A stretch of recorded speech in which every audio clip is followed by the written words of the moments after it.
जब केरला स्टोरी के टाइम पे मैंने एक ध्रुव राठी के को एक्सपोज करते हुए उसकी हिपोक्रेसी को एक्सपोज करते हुए वीडियो क्रिएट करी थी, उस टाइम पे मेरे को ये लगता था कि श्री राम के नाम का इस्तेमाल इसलिए करता है क्योंकि वो लेफ्ट का एक पैटर्न है और ये भी वही करता है। लेकिन उसके बाद मेरे को बहुत सारे ईमेल्स आने शुरू हुए, बहुत सारे लोगों ने मेरे को अप्रोच करा, पर्सनली भी मैं काफी सारे लोगों से मिला और धीरे धीरे जैसे जैसे ये रिसर्च स्ट्रॉन्ग होती गई ना, तो कंक्लूसिवली मेरे को ये रियलाइजेशन हुई कि भाई ये आदमी हमारे देश के लिए कितना डेंजरस है। और मैं एक एक चीज़ का आपको प्रॉपरली एविडेंस दूंगा, प्रूफ दूंगा, ऐसे ही कुछ भी नहीं बोलूंगा और साथ में लिंक्स भी नीचे अपलोड करूंगा। एक चीज़ तो ये नोटिस करके रख लेना कि इसका जो नाम है ना वो आए दिन ट्विटर पे ट्रेंड होता रहता है क्योंकि पूरा लेफ्ट का इकोसिस्टम करता है उसको ट्रेंड। ये बहुत ही दयनीय स्थिति है कि हमारी अपोजिशन पॉलिटिकल पार्टीज के पास अपनी खुद की रिसर्च टीम तक नहीं है, या फिर सिचुएशन कुछ यूं है कि अपोजिशन पॉलिटिकल पार्टीज की बातों को सुनने वाले ही लोग काफी कम बचे हुए हैं, तो उन्हें ध्रुव राठी जैसे लोगों का सहारा लेना पड़ता है। हालांकि उनको भी अच्छे से पता है कि इसके जो बताई हुई चीजें हैं उसमें बहुत सारी मैनिपुलेशंस हैं, इवन लूप होल्स भी बहुत सारे मिल जाते हैं, इजिली ट्रेसेबल। और जितना ये 2024 इलेक्शन से पहले फड़फड़ा रहा है उससे 0% फायदा है, उल्टा मेरे को लगता है ये बीजेपी के फेवर में ही काम करता है क्योंकि 5-7 साल से ये एड़ी चोटी का पूरा जोर लगा के बीजेपी के अगेंस्ट ही काम कर रहा है। लेकिन जितने इसके सब्सक्राइबर्स बढ़े, व्यूज बढ़े, उतनी ही बीजेपी की लोकसभा और विधानसभा में सीट्स बढ़ती जा रही है। तो ये बीजेपी के लिए काम कर रहा है, उसके अगेंस्ट काम कर रहा है, इसका ही नहीं अंदाजा। अब मैं ये पूरी वीडियो अपनी शुरू करता हूँ। सबसे पहले तो मैं आपको ये रियलाइजेशन करवा दूं कि ये आदमी अच्छा खासा बहुत बड़ा हिंदू फोबिक है, इसमें 0% डाउट है और इसकी मैं आपको प्रूफ के साथ दिखा देता हूँ। और ज़्यादा लंबे टाइम का प्रूफ नहीं ले रहा हूँ मैं, 2-1 साल का ही लूंगा। नवंबर 2021 में क्या हुआ था कि मुन्नवर फारूकी के कुछ शोज कैंसिल हुए थे। क्यों हुए थे? क्योंकि मुन्नवर फारूकी ने श्री राम और माता सीता को लेके कुछ अभद्र टिप्पणी करी थी। भाई दिसंबर 2021 में वीडियो लेके आता है जिसमें एक एक वर्ड को एक्सप्लेन करता है जैसे उसका पर्सनल लॉयर लग रखा हो। मई 2022 को नुपुर शर्मा वाली पूरी कंट्रोवर्सी होती है। जून 2022 को ध्रुव राठी पूरी 16 मिनट 50 सेकंड की वीडियो लेके आता है, एक्सप्लेन करता है उस पूरी सिस्टम को। और उसी महीने कुछ दिनों बाद ही 28 जून 2022 को कन्हैया लाल की गर्दन उड़ा दी जाती है। लेकिन उसके बाद Dhruv Rathee pin drop silent, victim Hindu. उस टाइम भाई महाराष्ट्र के पॉलिटिकल क्राइसिस समझा रहा था, उसकी प्रायोरिटी लिस्ट में वो था। 14 फरवरी 2023 को श्रद्धा वॉकर वाला केस होता है जिसमें उसे पीसेस में कट करके और फ्रिज में लगा दिया जाता है आफ्ताब नाम के बंदे द्वारा। ट्विटर पे बहुत ज़्यादा हेट फैलती है इसके खिलाफ और ब्रेकिंग न्यूज़ बन जाता है। शायद ही कोई न्यूज़ पोर्टल होगा जिसने इसको कवर ना करा हो। लेकिन Dhruv Rathee pin drop silent, victim Hindu. उस टाइम भाई लिथियम मिला था जम्मू कश्मीर में $3 ट्रिलियन का, तो उसको एक्सप्लेन कर रहा था। 10 मई 2023 को केरला स्टोरी मूवी आई और उस मूवी में इसने एड़ी चोटी का जोर लगा दिया ये प्रूव करने का कि भाई कुछ ऐसा एग्जिस्ट ही नहीं करता, लव जिहाद और फोर्स कन्वर्जन नाम की कोई चीज ही एग्जिस्ट नहीं करती। लेकिन उसके कुछ ही टाइम बाद 2 जून 2023 को साक्षी मर्डर केस होता है, बहुत ही ब्रूटल मर्डर केस दिल्ली में। वीडियो देखनी है आप जाके ट्विटर पे देख लेना, मैं यहाँ कम्युनिटी गाइडलाइंस की वजह से दिखा नहीं सकता। ये भी अच्छी खासी ब्रेकिंग न्यूज था, ट्विटर पे ट्रेंड कर रहा था। लेकिन Dhruv Rathee pin drop silent, victim Hindus. उस टाइम भाई ये एक्सप्लेन कर रहा था कि इंडियन सिटीज जो हैं वो कार्स के पॉपुलेशन की वजह से कैसे सफर कर रही है, इसकी प्रायोरिटी लिस्ट में ये था। 3 सितंबर 2023 को उदयनिधि स्टैलिन का रिमार्क आता है कि सनातन धर्म जो है वो डेंगू की तरह है, मलेरिया की तरह है, उसको इराडिकेट कर देना चाहिए। फॉर्मेलिटी के लिए इसने कुछ छोटे मोटे ट्वीट करे, लेकिन इसका मेन स्ट्रीम यूट्यूब में जो वीडियोज डलती हैं वहाँ पे pin drop silent, victim Hindus. उस टाइम भाई 1962 वॉर की स्टोरी सुना रहा था। मिड फरवरी 2024 में संदेश खली की काफ़ी सारी औरतें बाहर आती हैं कि शाहजहां शेख उसके साथ के बंदों ने उनकी ज़मीनों को हड़पा हुआ है, उन्हें वो सेक्सुअली असॉल्ट कर रहे हैं बहुत लंबे टाइम से, और वो उनको तब तक नहीं छोड़ते जाने देते जब तक वो खुद पर्सनली सेटिस्फाई ना हो जाए। इतना बड़ा इंसिडेंट होता है, लेकिन Dhruv Rathee pin drop silent, victim Hindus. उस टाइम भाई ये समझाने में व्यस्त था कि पेटीएम जो है वो फेल कैसे हुआ। 20 मार्च 2024 को बदायूं का वो दर्दनाक इंसिडेंट होता है जिसमें आयुष और राहान और साजिद नाम का बंदा, ये तो अभी रिसेंट की ही पूरी बात है तो वो भी आपको याद होगा। Dhruv Rathee pin drop silent, victim Hindu. उस टाइम भाई समझा रहा था कि एयरलाइंस पैसे कैसे कमाती हैं, उसकी प्रायोरिटी। ऐसे बहुत सारे 100 ऐसे इंसिडेंट थे। खैर मैंने तो मोटे मोटे इंसिडेंट्स की सिर्फ बात करी है जो ब्रेकिंग न्यूज़ थे और सारी न्यूज़ हेडलाइंस में आ रहे थे। लेकिन Dhruv Rathee pin drop silent, victim Hindus. और जो इस भाई का मन है ना वो सिर्फ यहाँ पे नहीं भरता, भाई फिर और बहुत कुछ करता है कि हिंदू फेथ में जो जो चीजें मिल सकती हैं जिन पे मजाक उड़ाया जा सकता है वो चीजें ढूंढ के लाता है। कुछ लोग कहते हैं कि रामायण जो थी ये कहानी नहीं है, ये सिर्फ ये हमारी हिस्ट्री है, क्योंकि जो ब्रिज है श्रीलंका और इंडिया के बीच में वो रियलिटी में एग्जिस्ट करता है और वो एक डिस्कवरी चैनल में दिखाया था कि वो मैन मेड ब्रिज है। तो लोग बोलते हैं अच्छा क्योंकि वो ब्रिज एग्जिस्ट करता है इसलिए ये एक्चुअली में हमारी हिस्ट्री है, ये कहानी असली में हुई थी। क्या एक मैन मेड चीज का एग्जिस्ट होना प्रूफ करता है कि पूरी कहानी असली होती है? क्या ये वो लॉजिक नहीं हो गया कि स्पाइडरमैन में न्यूयॉर्क शहर दिखाते हैं, तो न्यूयॉर्क शहर तो असली में एग्जिस्ट करता है। तो स्पाइडरमैन भी असली होगा। स्पाइडरमैन भी असली में एग्जिस्ट करता है, नहीं होता है। That's true. ऐसी सिर्फ 1, 2, 4, 5 वीडियोस नहीं है, ऐसी अनगिनत वीडियोस हैं। चाहे वो बागेश्वर धाम की बात करनी हो, चाहे वो गौमूत्र की बातें करनी हो, चाहे वो गौमूत्र और उसको कैंसर के इलाज से रिलेट करते हुए उसकी मजाक उड़ानी हो, चाहे काऊ के इकोनॉमिक्स पे बात करनी हो, चाहे गोबर पे बात करनी हो, मतलब कम से कम 4-4, 5-5 वीडियो, 5-5, 6-6 वीडियोस तो सिर्फ इसने काऊ को रिलेटेड लेके करी है, गाय को लेके करी है। फिर साइंस वर्सेस भक्ति, फिर चाहे इसको लाइव आके बोलना हो कि बंदर भाग रहे हैं और रामायण सही नहीं हो सकती, उसका मजाक उड़ाना हो, फिर चाहे ट्रुथ अबाउट रामायण हो, राम सेतु को डिमीन करना हो, बहुत कुछ है, ये अनगिनत है। मैं एक काम करता हूँ, एक साथ ही कनेक्ट कर देता हूँ, सुन लो आप इसकी बातें। अभी जो पूरा फॉर्मूला है मुस्लिम वोट बैंक का अपीजमेंट करने का, उन्हें खुश करने का, ये हमारे देश में बहुत लंबे टाइम से चलता है और बहुत सारे पॉलिटिकल पार्टीज इस्तेमाल करती हैं। ऐसे बहुत सारे पॉलिटिशियंस हैं जिन्होंने इस मेथड का यूज़ करा है कि हिंदू फेथ की चीज़ों को उठा के उनका मजाक उड़ाओ, आपको MLA MP की टिकट मिल जाएगी। अभी TMC पॉलिटिकल पार्टी में भी एक महिला को मिल गई और बहुत सारी और भी लीडर्स हैं जिनको मिल जाती है अक्सर। समाजवादी पॉलिटिकल पार्टी ने भी भानु प्रताप सिंह को ये टिकट दी थी, उनके भी व्यूज सुन लेना आप। खैर अब तो शुक्र है कि वो टिकट जो है वापस ले ली समाजवादी पॉलिटिकल पार्टी ने। अब आप बेसिक पॉइंट पे ये सोच के देखो कि भाई एक बंदा जो सिर्फ पॉलिटिकल क्रिटिक है, एजुकेटर है, वो इंसेसेंटली बिना रुके सिर्फ एक ही फेथ की चीज़ों को उठा उठा के क्यों ला रहा है? क्या रीज़न हो सकता है उसके पीछे? क्योंकि उसके सब्सक्राइबर्स को ग्रो करने में उसका बहुत बड़ा हाथ है। जैसे पॉलिटिशियंस मुस्लिम वोट बैंक का अपीजमेंट करते हैं, टिकट लेते हैं, ये भाई अपने व्यूज़ और सब्सक्राइबर्स का भी अपीजमेंट करता है। लेकिन बात सिर्फ इतनी नहीं है। पॉलिटिशियंस जिस वोट बैंक का अपीजमेंट करते हैं वो अपने भाई हैं, इसी देश में रहते हैं। लेकिन ध्रुव राठी की जो क्राउड है ना, वो सिर्फ इंडिया की नहीं है, वो पाकिस्तान की भी है, वो बांग्लादेश की भी है, मालदीव्स की भी है। तो शायद जितने भी इंडिया में कंटेंट क्रिएटर्स हैं उनके ऑडियंस साइज शायद 140 करोड़ हो कि भाई इतना हम ऑडियंस को ग्रैब कर सकते हैं, लेकिन ध्रुव राठी का तो 200 करोड़ से भी ऊपर है और ये बात उसको अच्छे से पता है। और मैं ऐसे हवा में नहीं बोलूँगा, प्रूफ के साथ। पाकिस्तान के एक मौलवी साहब थे जो ध्रुव राठी की तारीफों के पुल बांध रहे थे। ध्रुव राठी जो है ना जी, मैं पर्सनली उनसे बड़ी मोहब्बत करता हूँ। और आपको याद भी होगा अभी जब मालदीव और लक्षद्वीप का पूरा इंसिडेंट हुआ था, तो उस पूरे इंसिडेंट में ना एक बहुत ही कॉमन चीज थी जो नोटिस करने वाली थी। उधर की तरफ से जो भी व्यूज आ रहे थे, जो लोग बोल रहे थे मालदीव्स की तरफ से, वो अक्सर ना गोबर, गोमूत्र, मूत्र पीने वाले, इन सारी वर्ड्स का ना इस्तेमाल कर रहे थे ताकि वो इंडिया का क्रिटिसिज्म कर सकें और इंडिया में रहने वाले जो हिंदूज हैं उनके फेथ को हर्ट कर सकें, उनकी फीलिंग्स को हर्ट कर सकें। अब बिल्कुल बेसिक पॉइंट से सोच के देखो कि क्या आपको मालदीव के कल्चर के बारे में कुछ पता है? इवन यूरोप के भी कुछ कॉमेडियंस हैं जो इन सारे वर्ड्स का इस्तेमाल करते हैं हिंदुओं का मजाक उड़ाने के लिए। अब आप सोच के देखो कि आपको मालदीव के कल्चर का कुछ पता है? आपको यूरोप के किसी कंट्री जैसे स्वीडन है उसके कल्चर का कुछ पता है कि आप उसका मजाक उड़ा सकते हो? नहीं। तो ये पता कैसे चलता है? ये ध्रुव राठी की वीडियोस से पता चलता है। जब 5-5, 6-6 वीडियोस आप इसीलिए क्रिएट करते हो ताकि ये जो वर्ड्स हैं ये उठा के इन लोगों को दिए जाए। इसीलिए मैंने थंबनेल में जान के मेंशन किया है कि ये इंसान dangerous for the country. Basic सी बात सोच के देखो, लगातार एक ही फेथ की बातों को उठाना, और इस जनता में जो टीनेजर्स बैठे हुए हैं, लोग बैठे हुए हैं जो सोशल मीडिया पर जाके हेट फैलाते रहते हैं, उनको जो ये वर्ड्स मिलते हैं, गोबर, मूत्र पीने वाले, इस टाइप के जो वर्ड्स मिलते हैं, ये वर्ड्स इन्हीं की वीडियोस से मिलते हैं। अब ऐसा तो हो नहीं सकता कि भाई इन चीज़ों का जो है वो रिएक्शन नहीं आएगा। जो सामने बैठे वाले लोग हैं वो भी कुछ ना कुछ ढूंढेंगे।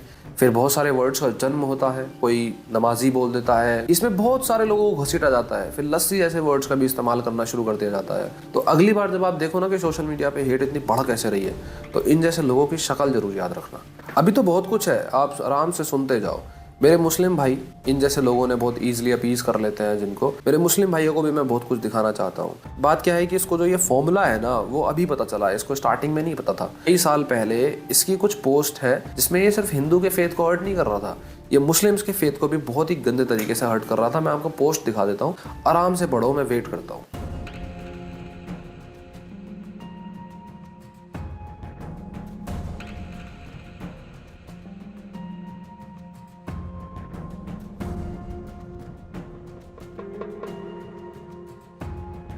लेकिन ये जितने भी पोस्ट इसने पहले करी थी वो सारी पोस्ट अब डिलीटेड है। वो डिलीटेड इसलिए नहीं है कि इसका चेंज ऑफ हार्ट हो गया, चेंज ऑफ हार्ट इतनी जल्दी नहीं हो सकता, और इसका चेंज ऑफ हार्ट क्यों ही होगा। वो डिलीटेड इसलिए है क्योंकि अब इसको फॉर्मूला समझ में आने लगा है, अब इसको ये भी समझ में आने लगा है कि भाई मेरा ऑडियंस साइज जो है वो सिर्फ इंडिया में नहीं है, वो इंडिया के बाहर भी है। ऐसे बंदे किसी के सगे नहीं होते, ऐसे बंदे सिर्फ पॉपुलैरिटी और पैसे के सगे होते हैं। अभी अगर धीरे धीरे देखोगे तो स्टार्टिंग में ये क्या करता था कि आम आदमी पॉलिटिकल पार्टी से इसके डायरेक्टली कनेक्शंस थे, इसने कोलैबोरेशंस भी बहुत सारी करी है, कर्नाटका के इलेक्शन से पहले भी ये वीडियो शूट कर रहा था, और धीरे धीरे इसका जो स्टांस है वो कांग्रेस के लिए अब धीरे धीरे सॉफ्ट होता जा रहा है। इनफैक्ट बीजेपी के अलावा सबके लिए सॉफ्ट होता जा रहा है। क्योंकि पीछे से कुछ चल रहा है। तो मेरे मुस्लिम भाइयों से मेरी एक दरख्वास्त है, रिक्वेस्ट है कि आप ना थोड़ा सा ध्यान से सोचो और समझो।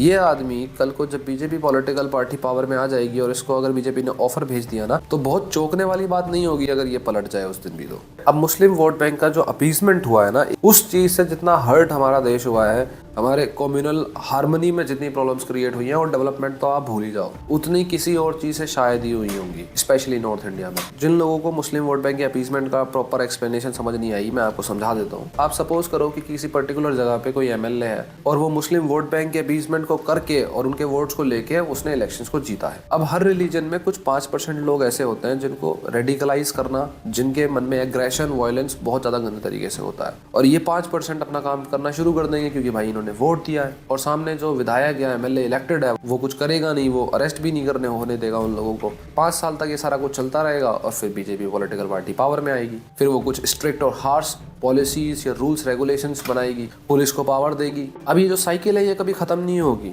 अगर मान भी लिया जाए कि अगली बार बीजेपी पॉलिटिकल पार्टी पावर में नहीं आएगी, तो वो 5% लोग जो है, पहली चीज तो उनकी गिनती भी बढ़ती जाएगी, और दूसरा कि वो लोग फिर से वही सी सारी चीजें रिपीट करेंगे। अखिलेश यादव को चाहते हैं। जिस दिन कांग्रेस या अखिलेश की सरकार आएगी उस दिन क्या करोगे?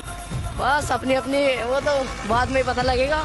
और इस बार फिर से बीजेपी पॉलिटिकल पार्टी आएगी, लेकिन अब जो आएगी तो उनकी पॉलिसीज और रूल्स एंड रेगुलेशंस और ज़्यादा स्ट्रिक्ट होने वाले हैं और ज़्यादा हार्श होने वाले हैं। ये जो रूल्स एंड रेगुलेशंस हार्श होते हैं ना, ये इसलिए नहीं होता है कि बीजेपी पॉलिटिकल पार्टी जो है वो हार्श है, वो इसलिए होते हैं क्योंकि जिन्होंने उन्हें वोट दिया है वो चाहते हैं कि हार्श हो। कोई भी पॉलिटिकल पार्टी अपने वोटर्स के अगेंस्ट नहीं जाती, वो अपनी लिमिट्स को उससे ज़्यादा पुश नहीं करती जितना उनके वोटर्स उनको अलाउ नहीं करते। तो ये वोट बैंक का जो अपीसमेंट है ये इतना बड़ा जंजाल है, और ये सिर्फ रिलीजन के बेसिस पे नहीं होता है। अगर किसी पर्टिकुलर जगह पे सिर्फ हिंदू कम्युनिटी बहुत ज़्यादा हो और किसी कास्ट का अपीसमेंट होना शुरू हो जाए, तो वही सेम सिनेरियो वहाँ भी क्रिएट हो जाएंगे। इसीलिए ये जो वोट बैंक का अपीसमेंट है, किसी एक पॉपुलेशन साइज को पकड़ लेना जो सिग्निफिकेंट हो, माइनॉरिटी हो लेकिन सिग्निफिकेंट हो, वो सोसाइटी में इतने लड़ाई झगड़े करवाता है कि डेवलपमेंट तो आप साइड रख दो। इसके बहुत सारे उदाहरण हैं। सेंटर में बीजेपी नहीं थी, यूपी में बीजेपी नहीं थी, लेकिन दिल्ली से मेरठ जाने के लिए आपको 4-4, 5-5 घंटे तक वेट करना पड़ता था। और वेस्ट यूपी में मुस्लिम्स की पॉपुलेशन अच्छी खासी है, तो सेंटर में भी वो पॉलिटिकल पार्टी जो आपके वोट बैंक को अपीज करती है, और स्टेट में भी वही पॉलिटिकल पार्टीज जो आपके वोट बैंक को अपीज करती है।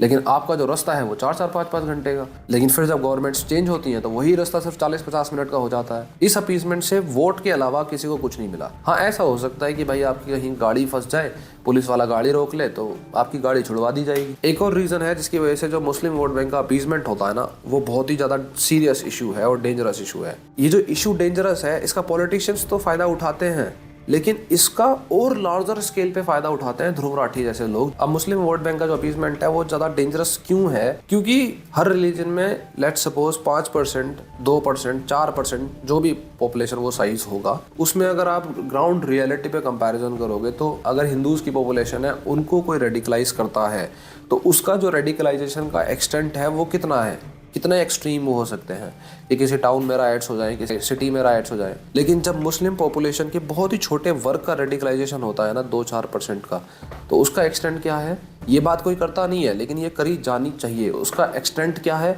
ISIS, al Qaeda, Taliban. और ये मैं नहीं बोल रहा, अभी फिलहाल ही IIT गुवाहाटी का एक बंदा अरेस्ट हुआ है जिसके ISIS से कनेक्शंस थे। अब मैं यहाँ पे स्टांस बहुत क्लियर कर देता हूँ अपना। कोई भी रिलीजन हो, उसमें 90-95% लोग ऐसे होते हैं जिनको सिर्फ अपनी ज़िंदगी गुजारनी है खुशी से, वो किसी को ज़बरदस्ती छेड़ना नहीं चाहते। और अब मैं एग्जांपल बहुत अच्छे से देकर सुनाता हूँ आपको। पाकिस्तान जो कंट्री है उसमें 90% लोग तो ऐसे ही हैं जो अगर आप कभी इंडिया से भी जाओगे ना, तो आपका बहुत अच्छा सत्कार करेंगे, सम्मान करेंगे, आपको गेस्ट की तरह ट्रीट करेंगे। लेकिन वो 90% लोग आज उस कंट्री में ऑलमोस्ट इररिलेवेंट है। सिर्फ वो 10% लोग जो हाईली रेडिकलाइज्ड हैं, सिर्फ वही मैटर करते हैं। आप एक बार सोच के देखो कि किस लेवल की मैडनेस क्रिएट हो जाती है जब वहां पे इमरान खान जैसे बंदे, जो वहां का प्राइम मिनिस्टर रह चुका है, जिसको वहां का वोट बैंक का एक मेजर हिस्सा मिलता है, जिसकी नंबर ऑफ सीट्स वो इलेक्शंस में ज्यादा जीतता है, लेकिन फिर भी उसकी पॉलिटिकल पार्टी को सस्पेंड कर दिया जाता है और उसको पीएम नहीं बनने दिया जाता। और मैडनेस किस टाइप की, ये भी देखो आप, ऐसी ऐसी बातों के इल्जाम लगा के उन पे 7-7 साल की सजा सुनाई जाती है। जैसे इमरान खान की वाइफ है बुशरा बीबी, उनका पहले डाइवोर्स हुआ था, फिर इमरान खान से शादी हुई थी। अब 7-7 साल की सजा सिर्फ इस बात के लिए सुनाई गई कि उनकी जो शादी हुई है और डाइवोर्स हुआ था उसमें 40 दिन का गैप नहीं था। अब इस पूरे सिनेरियो में 90% ऑफ पॉपुलेशन को पता है कि किसी भी रिलीजियस प्रीचर को पकड़ो आप और बुलवा दो कि भाई हाँ ऐसे हुआ था। 10% हाईली रेडिकलाइज्ड पीपल हैं, वो आपकी बात को सुनने ही नहीं देंगे। उनकी जो बातें हैं, उनका जो ओपिनियन है, सिर्फ वही चलता है। 90% जो लोग हैं ना, वो वहाँ पे रिलेवेंट हो गए हैं। अब वो क्या करते हैं, या तो बेचारे पाकिस्तान के बाहर जाते हैं और वहाँ सेटल हो जाते हैं किसी वेस्टर्न कंट्री में, या फिर पाकिस्तान में रह के बेचारे अभी भी प्रोटेस्ट कर रहे हैं, कोशिश कर रहे हैं कि चीज़ें सेटल डाउन हो, डेमोक्रेसी स्टेबलाइज हो जाए। मुस्लिम वोट बैंक का अपीजमेंट करना ना बहुत ही ज़्यादा डेंजरस सिचुएशन है और पॉलिटिशियंस इस अपीजमेंट को भी करते हैं। और जो ध्रुव राठी जैसे लोग हैं, वो तो इस अपीजमेंट को अलग ही लेवल पे लेके जा चुके हैं। बहुत ही खुले दिमाग से आप सोच के देखो कि इस देश में रिलीजियस हार्मनी कैसे आ सकती है। जब हमारे पॉलिटिशियंस और हमारे कंटेंट क्रिएटर्स, यूट्यूबर्स, अगर वो किसी एक पर्टिकुलर कम्युनिटी के हक के लिए लड़ रहे हो, जैसे कोई अगर मुस्लिम कम्युनिटी के हक के लिए लड़ रहा है, तो वो दूसरे रिलीजियस फेथ में ना घुसे, उसकी बातें ना करें। रिलीजन ऑलमोस्ट हर इंसान के लिए ऐसा होना चाहिए कि वो उसकी प्राइवेट स्पेस है। जैसे मियाँ बीवी में होता है ना कि आपस में जो उनकी बातें होती हैं, बंदा वो अपनी माँ को भी नहीं बताता, वो आपस में रखता है, उनका अपना पर्टिकुलर एक प्राइवेसी होती है। वैसे ही रिलीजन का भी सिनेरियो होना चाहिए, तभी जाके इस देश में रिलीजियस हार्मनी हो सकती है। लेकिन ये चीजें ध्रुव राठी जैसे लोग होने नहीं देते। उल्टा वो इस आग में घी डालते हैं, वो हिंदू रिलीजन को पकड़ते हैं, उनके फेथ की बातें उठाते हैं और उनका मजाक उड़ाते हैं। और उन वर्ड्स को जो सोशल मीडिया पे देखते हो ना कि आप बहुत हेट हो रखी है यार, कोई बोल रहा है गोवर भक्त, कोई बोल रहा है नमाजी, कोई कुछ कर रहा है, आपस में लड़ रहे हैं, ये वर्ड्स ही ये लोग देते हैं। अब यहाँ पे मैं ये भी क्लियर कर देता हूँ कि मुझे पर्टिकुलरली पर्सनली बीजेपी में वो रे ऑफ होप दिखाई देती है। उसके मल्टीपल रीजंस है। पहला रीजन कि बीजेपी यूसीसी की बातें करती है, यूनिफॉर्म सिविल कोड की बातें करती है।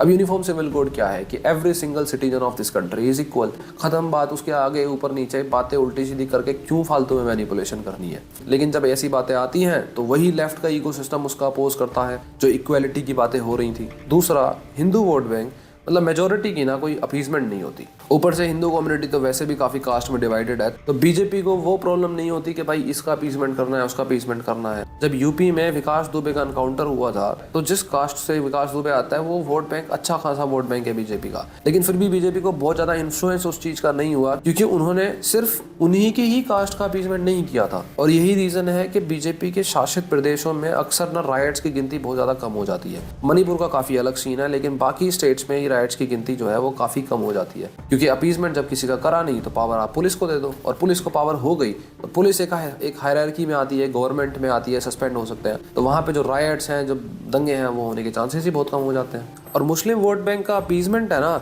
वही एक रीजन है जिसकी वजह से बीजेपी आज इतनी स्ट्रॉन्ग खड़ी हुई है। आप बहुत ही सिंपल वे में सोच के देखो कि बीजेपी एक तरफ पॉलिटिकल पार्टी है और बाकी सारी पॉलिटिकल पार्टीज अलायंसेस बना के साइड में अलग से खड़े हुए हैं। तो ऐसा क्यों है? इसका कोर रीजन ही मुस्लिम वोट बैंक का अपीजमेंट है।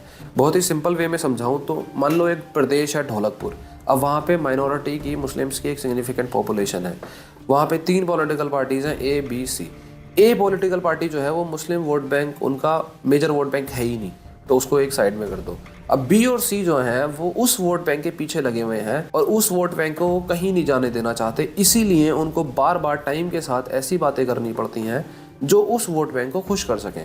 जैसे अगर आम आदमी पॉलिटिकल पार्टी और कांग्रेस इसका अच्छा खासा एग्जाम्पल है। केजरीवाल कहते हैं कि अंबानी के घर को तोड़वा दिया जाएगा क्योंकि वो वक्फ बोर्ड की प्रॉपर्टी है। बम्बई के अंदर इस देश का जो सबसे अमीर आदमी है, बताते हैं उसका घर वक्फ बोर्ड की प्रॉपर्टी पे बना हुआ है। हमारी सरकार अगर वहाँ होती उसकी प्रॉपर्टी तोड़वा देती। ये सारी बातें क्यों करी जा रही थी? क्या ये ऑन ग्राउंड रियलिटी पॉसिबल है कि आप अंबानी का घर तोड़वा दोगे? इन बातों को सुनने के बाद क्या हिंदुओं के मन में गुस्सा नहीं आएगा? At the same time Congress के भी बहुत सारे रिमार्क्स देखने को मिलते हैं। ये एक तरह का कंपटीशन बन गया है। बी और सी में इतना तगड़ा कंपटीशन हो गया है कि अब मुस्लिम वोट बैंक का जो अपीजमेंट है उसको छोड़ नहीं सकते, क्योंकि इनका सिग्निफिकेंट साइज ऑफ वोट चले जाएंगे। और ध्रुव राठी जैसे लोग इस जो पूरी आग लगी हुई है इसमें घी डालने का काम करते हैं। ये लोग मुन्नवर फारूकी की वीडियो का एक एक वर्ड उठा के समझाएंगे कि भाई इसमें देखो गलती नहीं है, सिर्फ अपने सब्सक्राइबर्स को खुश करने के लिए। अकबरुद्दीन ओवैसी 15 मिनट के लिए पुलिस हटाने को बोल देता है और देवी देवताओं को उल्टा सीधा बोलता है, कोई एक्सप्लेनेशन नहीं आती, कोई टाइम नहीं मिलता इनको। और जब ये बायसिंग चलती रहती है, फिर टाइगर राजा सिंह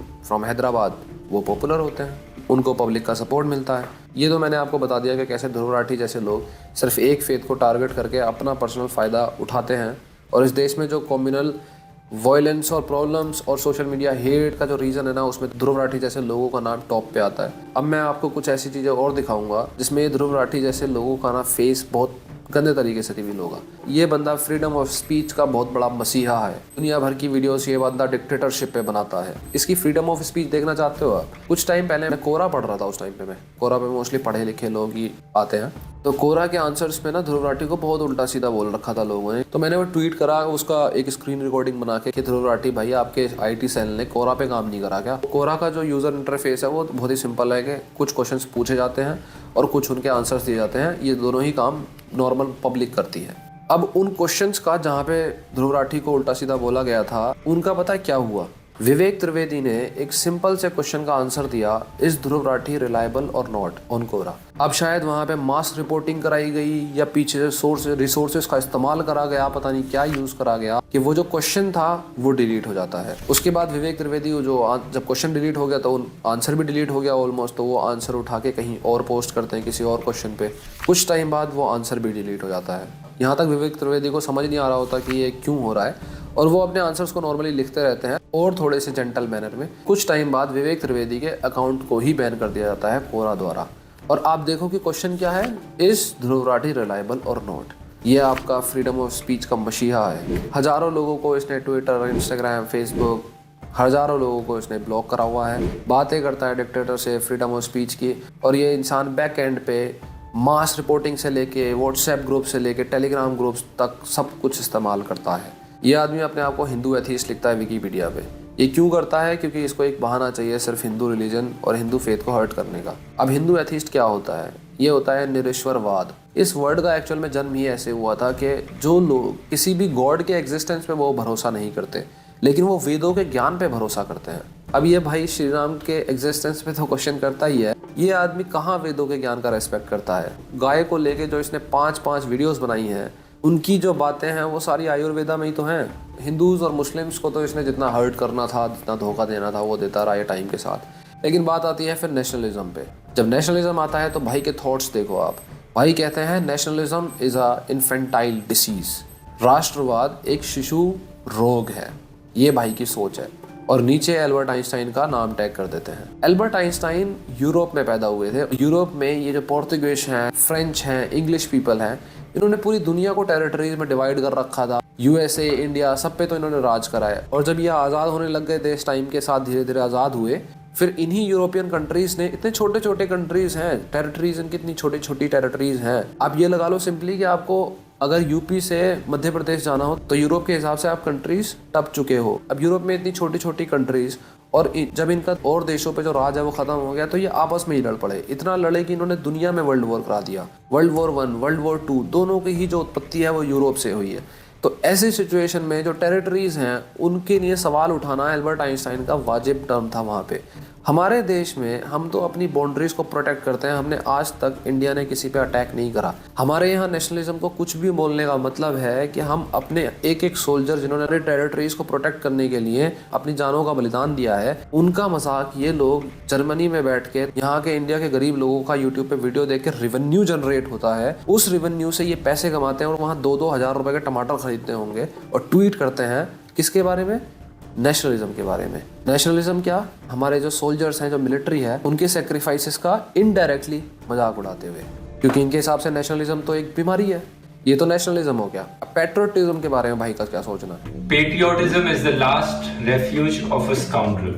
जाहिर सी बात है, patriotism is the last refuge of a scoundrel. ना पैट्रियोटिज्म, ना नेशनलिज्म, ना हिंदू, ना मुसलमान, किसी को नहीं बख्श रहा ये आदमी। इसके लिए सिर्फ ये एक ही चीज का सगा है, इसकी पॉपुलैरिटी और इसका पैसा। और मैं गारंटी के साथ कह सकता हूँ कि अगर इंडिया की पॉपुलेशन साइज से बड़ा पॉपुलेशन साइज अपने नेबर कंट्रीज का होता तो इसका जो रूप होता ना वो आज बहुत ही ज़्यादा गंदे तरीके का रूप होता। ये खुलेआम हिंदुओं को टारगेट करता। तो ध्रुव भाई, आप अपने अनएथिकल वेज और अपनी इल प्रैक्टिस और दूसरों के फेथ का मजाक उड़ा के जो ट्विटर पर ट्रेंड लिए हैं, जो सब्सक्राइबर्स लिए हैं, उन्हें न्यूट्रलाइज करने का काम मेरा है। आप देखते जाओ।